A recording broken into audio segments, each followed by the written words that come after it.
Melanjutkan dari episode sebelumnya, pada episode 227 kali ini, ketika Xiao Nanan dengan wajah cantik dan lembutnya pergi dan mengucapkan selamat tinggal kepada si Hao. Si Hao hanya berdiri mematung, memandangi titik kosong tempat gadis itu menghilang. Dalam hatinya, hanya satu harapan yang bergaung. Semoga kita dipertemukan kembali, di dunia yang lebih baik, di kehidupan yang lebih pantas. Saat dimensi itu sepenuhnya sirna, hanya beberapa bongkah besi abadi emas yang tertinggal. Kilauan logam langka itu masih menyimpan sisa aura spiritual dari Xiao Nanan, jejak kekuatan seorang gadis pemabuk ceria, yang entah bagaimana mampu mengoyak batas waktu demi secercah pertemuan. Sambil memungut salah satu bongkah itu, si Hao berbisik lirih. "Tunggu aku, Nanan. Suatu saat nanti, aku akan datang mencarimu." Lalu, perlahan, ia melangkah keluar dari sungai waktu, aliran spiritual legendaris yang hanya bisa dilalui oleh mereka yang telah melampaui batas kultivasi biasa. Tubuhnya melesat keluar dari pusaran arus bercahaya itu, langsung bergabung kembali dengan para murid Akademi Dewa Surgawi yang kini telah kembali ke dunia nyata. Mereka semua tampak membawa jejak perubahan. Ada yang memperoleh harta langit, teknik rahasia, atau bahkan lonjakan besar dalam kultivasi. Namun, kebahagiaan mereka tak berlangsung lama. Di antara kerumunan murid yang tengah berkumpul, tampak sekelompok pemuda dari sekolah Song Langit Merah mengamati dengan tatapan serigala lapar. Mereka bukan hanya iri, mereka haus. Haus akan kekuatan yang bukan hak mereka. Dengan dalih kerjasama dan pertukaran informasi, beberapa dari mereka mulai mengerumuni murid-murid yang tampak lemah, memaksa untuk menyerahkan barang-barang hasil keberuntungan dari dunia dalam sungai waktu.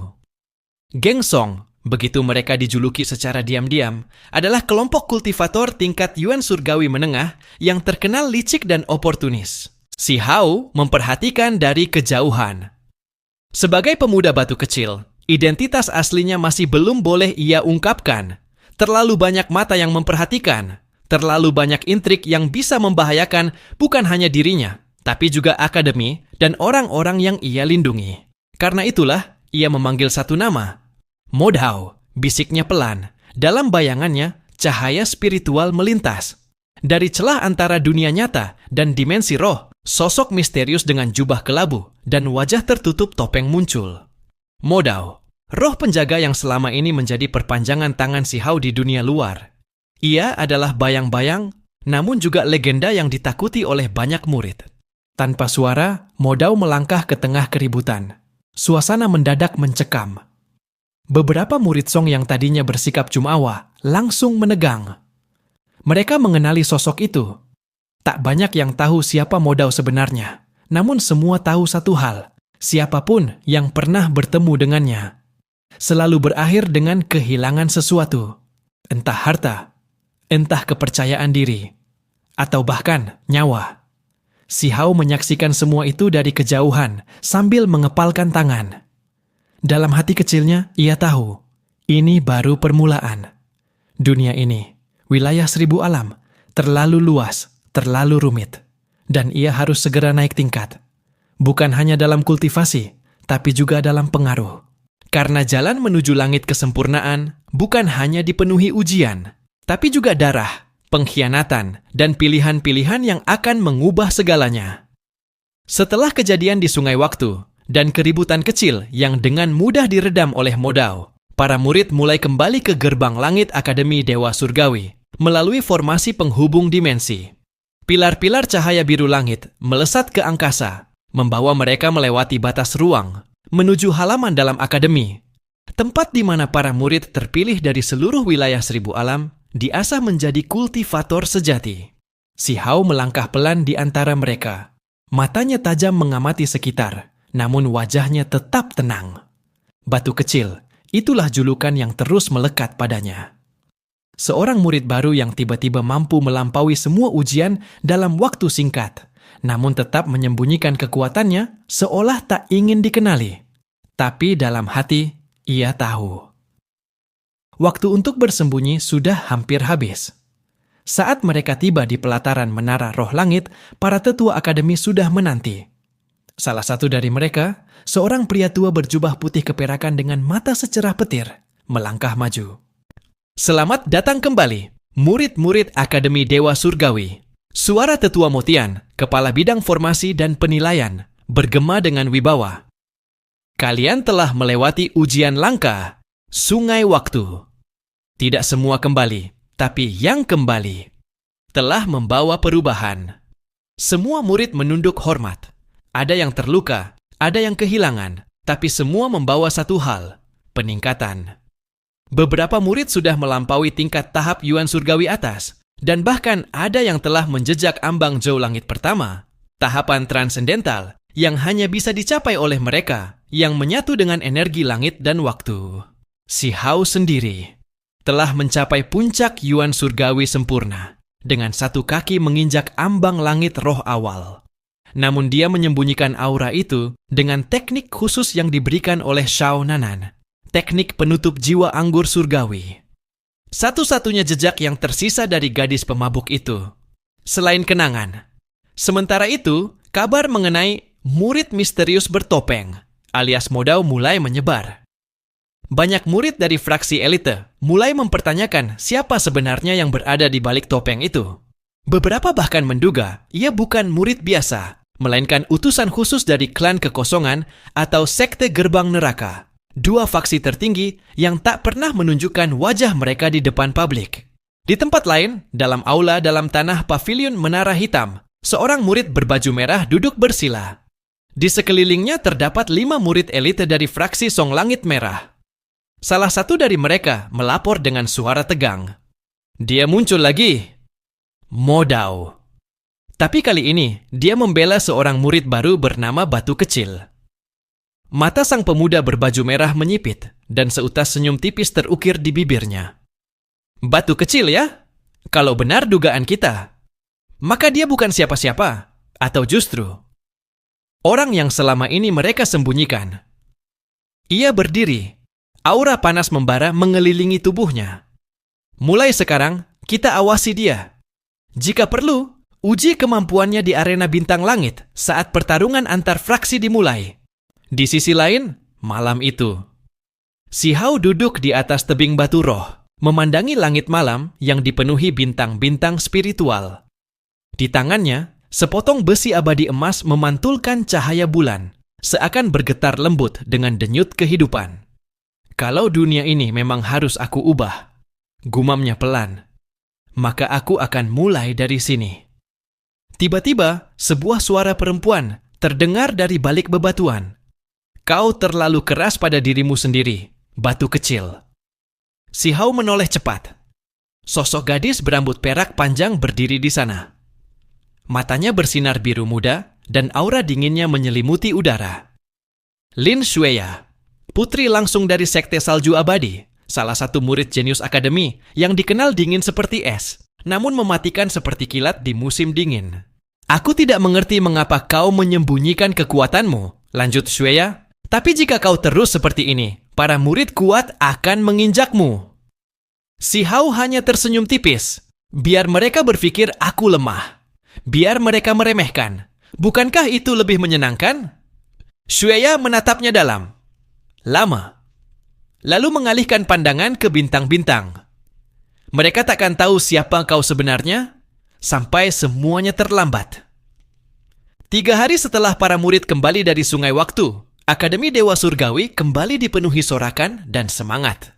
Hari itu, arena bintang langit, arena spiritual raksasa berbentuk cekungan bintang dengan formasi pelindung langit, dipenuhi ribuan murid dari berbagai fraksi. Ini bukan hari biasa. Hari ini adalah awal dari pertarungan antar fraksi. Ajang 3 tahunan tempat para murid menunjukkan kekuatan mereka, membela kehormatan fraksi, dan menjatuhkan mereka yang terlalu sombong. Formasi langit raksasa menyelimuti arena, melindungi penonton dari dentuman energi yang akan dilepaskan. Langit tampak seperti cermin transparan berwarna ungu keperakan, dan 9 menara, penilai berdiri tegak mengelilingi arena, masing-masing ditempati oleh tetua akademi, termasuk Motian, Grandmaster Baiji dari fraksi Pilar Es, dan bahkan, untuk pertama kalinya dalam 5 tahun terakhir, wakil kepala akademi, Nyonya Qingyun. Sorak-sorai membelah udara saat nama-nama murid elite dipanggil. Lei Xiaoyun, fraksi petir hitam. Sorak. Gurenmo, fraksi api roh. Teriakan. Lin Shueya, fraksi salju abadi. Kejutan. Dan kemudian, batu kecil, tanpa fraksi. Sejenak, hening. Lalu riuh rendah tawa, dan bisik-bisik menyebar di tribun penonton. Siapa dia? Murahan. Murid tanpa fraksi kok berani ikut arena? Namanya aja batu, mungkin otaknya juga. Namun sebagian murid yang menyaksikan kejadian di Sungai Waktu langsung terdiam. Beberapa wajah pucat dari fraksi Song saling memandang. Mereka tahu, batu kecil bukan nama sembarangan. Tapi tampaknya, informasi itu belum menyebar luas. Si Hao melangkah tenang ke tengah arena, mengenakan jubah abu-abu sederhana, tanpa lambang fraksi. Wajahnya tenang, namun matanya bersinar gelap, seperti danau malam yang menyembunyikan badai. Di sisi lain arena, muncul lawannya. Wu Tianyi, murid utama fraksi Song Langit Merah, kultivator Zhou Langit pertama, dikenal sombong dan kejam. Pemuda itu tersenyum sinis, memutar tongkat api berduri di tangannya. Jadi ini, bocah batu kecil yang bikin heboh Sungai Waktu, ejeknya. Kupikir lawanku hari ini setidaknya setara. Si Hao hanya diam, lalu mengangkat tangan dan membentuk segel sederhana. Di belakangnya, bayangan seekor naga kecil bersisik perunggu muncul dan melingkar tenang. Aura spiritual mulai melonjak, namun tetap ditahan. Para tetua di menara penilai menajamkan pandangan. Teknik dasar, tapi disempurnakan. Luar biasa tenang, gumam Grandmaster Baizi. Dia menyembunyikan kekuatannya, dan cukup pintar melakukannya, ujar Nyonya Qingyun pelan. Wu Tianyi mulai melangkah maju. Tanpa aba-aba, ia menghantamkan tongkatnya ke tanah, menciptakan pilar api raksasa yang menghantam ke arah si Hao. Boom!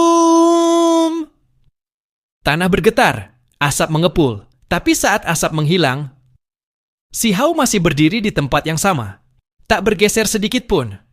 Dengan satu langkah maju, ia mengangkat tangannya, membentuk segel berwarna hitam keperakan. Jari batu langit, langkah pertama. Dorer! Gelombang tekanan spiritual tak terlihat menghantam Wu Tianyi, melemparkannya sejauh 30 langkah. Tubuhnya menghantam dinding arena dengan keras. Formasi pelindung sampai bergetar. Penonton hening, lalu riuh. Apa itu? Baru satu jurus? Tekanan itu? Bahkan Gurenmo saja belum pernah pakai teknik segel sesempurna itu. Wu Tianyi terbatuk darah, matanya membelalak. Kau bukan murid biasa. Si Hao hanya menatapnya, lalu memutar tubuh dan melangkah pergi. Namaku bukan untuk mereka yang belum siap mendengarnya, gumamnya lirih. Malam itu, langit Dewa Surgawi tampak berbeda. Rasi bintang naga berkepala dua bersinar lebih terang dari biasanya. Sebuah pertanda dalam dunia kultivasi bahwa seseorang yang membawa garis keturunan kuno telah menunjukkan taringnya. Dan benar saja, sejak pertarungan di arena bintang langit, nama batu kecil menggema ke seluruh penjuru akademi. Ia yang sebelumnya tak diperhitungkan, kini menjadi pusat perhatian. Namun perhatian tak selalu berarti perlindungan. Di pavilion fraksi awan emas, seorang wanita muda dengan jubah kuning lembut duduk tenang di balik tirai tipis. Wajahnya tenang, namun penuh perhitungan. Batu kecil, gumamnya, jemarinya memutar segelas teh spiritual. Jika benar dia adalah pewaris teknik jari batu langit, maka dia membawa salah satu dari 7 warisan purba yang selama ini hilang. Seorang tetua di sampingnya menunduk. Putri Yuli, ingin kami ajukan undangan secara langsung? Yuli, murid nomor 1 fraksi awan emas, terkenal cerdas dan kejam, tersenyum samar. Tidak. Orang seperti dia harus dibuat penasaran dulu. Kirimkan uji rasa berupa pil jiwa kristal, lalu ajak berbicara melalui Lin Shueya. Mereka tampaknya mulai akrab. Di sisi lain, si Hao berdiri di balkon kamarnya di menara batu kedua, bagian dari bangunan inti baru yang disediakan untuk murid-murid unggulan. Angin malam bertiup pelan, membawa suara-suara dari kejauhan. Tangan kirinya memegang sebuah segel kecil dari batu obsidian. Di dalamnya berdenyut perlahan kekuatan asing. Kekuatan yang bangkit sejak ia menggunakan jari batu langit untuk pertama kalinya. Kekuatan itu tak dia pelajari dari siapapun. Ia tak pernah diajarkan. Tapi saat jiwanya tertekan oleh dimensi sungai waktu, kekuatan itu membangkitkan dirinya sendiri. Seolah teknik itu selama ini tertidur dalam darahku. Si Hao menggenggam segel itu lebih erat. Di hadapannya, sosok berjubah kelabu muncul dari bayangan. Modao, panggilnya lirih. Sang penjaga diam. Aku tahu, mulai sekarang mereka tak akan membiarkanku hidup damai. Modao hanya mengangguk. Perlahan, ia menyodorkan gulungan tua, tertulis dengan tinta kuno dan bercahaya redup. Catatan warisan batu langit. Gulungan itu tidak berasal dari akademi. Tidak pula dari dunia ini. Ia berasal dari reruntuhan Gunung Nian Waktu, tempat pertama kali si Hao bangun dalam dunia kultivasi, sebelum semuanya dimulai. Saat membuka gulungan itu, sebuah suara terdengar di benaknya. Suara berat seperti bebatuan bergesekan, namun dalam dan hangat. Jika kau bisa membuka langkah ketiga, maka dunia ini akan mengenali siapa dirimu. Namun jika belum siap, sembunyikan. Jangan biarkan langit memandangmu terlalu awal.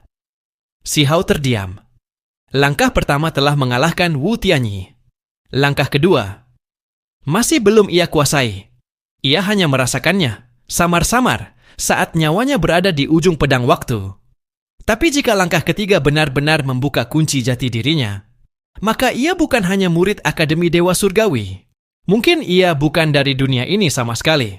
Keesokan paginya, seperti yang diperintahkan Yuli, Lin Shueya datang membawa undangan fraksi awan emas. Kau menarik perhatian banyak orang, ujarnya sambil meletakkan kotak kayu halus di meja si Hao. Di dalamnya, sebuah pil jiwa kristal. Pil langka yang dapat memperkuat kesadaran jiwa hingga 2 tingkat, bahkan mempercepat pemahaman teknik kuno. Si Hao hanya menatapnya. Aku tak suka politik, ujarnya tenang. Tapi aku tahu, jika aku terus diam, mereka akan datang satu persatu dengan wajah manis dan niat busuk. Shueya menghela napas. Kalau begitu, ku peringatkan. Malam ini, perwakilan dari 7 fraksi besar akan datang ke Balairung Bintang untuk menilai kekuatanmu. Mereka menyebutnya jamuan kehormatan, tapi aku menyebutnya perebutan. Perebutan? Si Hao mengangkat alis. Ya, lanjut Shueya. Batu kecil, kau bukan lagi batu kecil. Kau adalah batu pertama yang bisa memecahkan cangkang langit, dan semua orang ingin memilikinya. Sebelum kau tumbuh